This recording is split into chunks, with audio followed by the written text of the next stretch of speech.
There can be no reasoning, no negotiation with this brand of evil. The only language understood by killers like this is the language of force. So the United States of America will work with a broad coalition to dismantle this network of death. Ambitious reductions in our carbon emissions. President Obama told world leaders today that the U.S. will degrade and ultimately destroy ISIS. Obama's tough language at the United Nations comes as the U.S. launched airstrikes this week against ISIS headquarters and training camps in Syria. Here with me to talk about the ISIS threat are Avi Spiegel, Assistant Professor of Political Science and International Relations at the University of San Diego, and Hanif Mohabi, Executive Director of the San Diego chapter of the Council on American Islamic Relations. Professor Spiegel, you heard the president. He said that force is the only language that ISIS understands. But can bombs alone wipe out ISIS, or is a political solution required?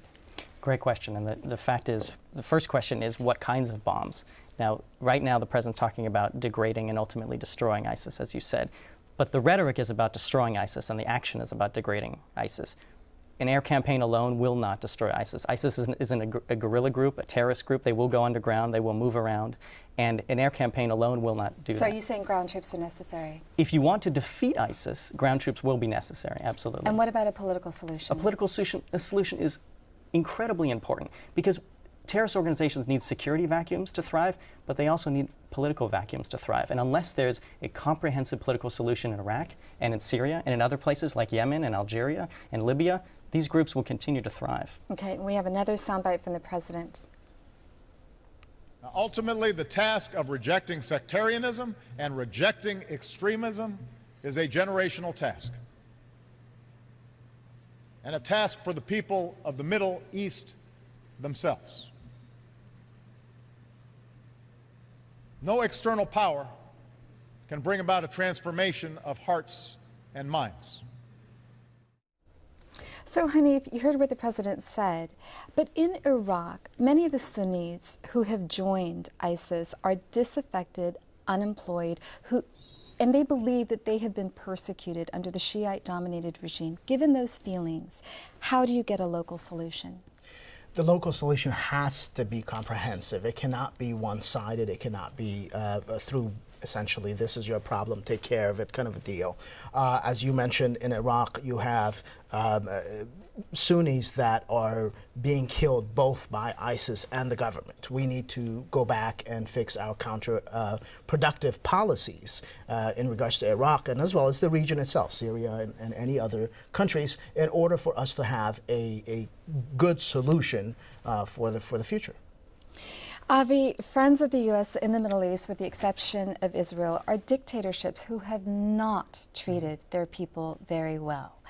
So with that, how does the U.S. even begin to win the hearts and minds of potential recruits to ISIS? Absolutely. Now, in 2011, something happened called the Arab Spring, when young people stood up and marched peacefully to unseat themselves from the throes of authoritarianism. Now, we're 4 years later, almost, and 21 of the 22 countries of the Arab League are worse off.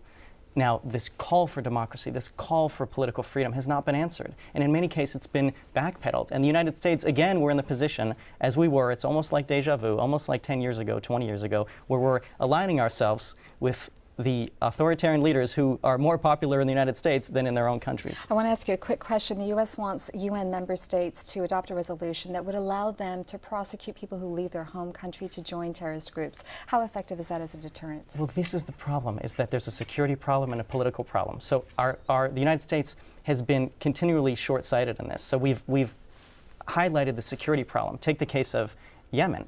We've followed a complete counterterrorism strategy there. But we've lost sight of the political problems there, and people are disenfranchised. And this recruitment problem is huge because you have recruits from Tunisia, Algeria, Morocco going to these countries, but then they return.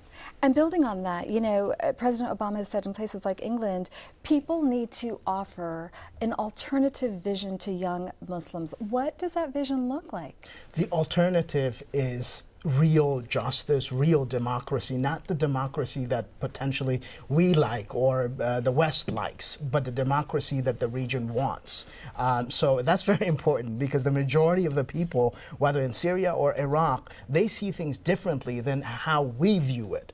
So this whole recruitment cannot be essentially curtailed unless we come up with a strategic and comprehensive political solution for not just one area, but the whole region. Hanif, Avi, thanks so much for coming on the program. Thank you. No problem. Thank you very much. Appreciate that.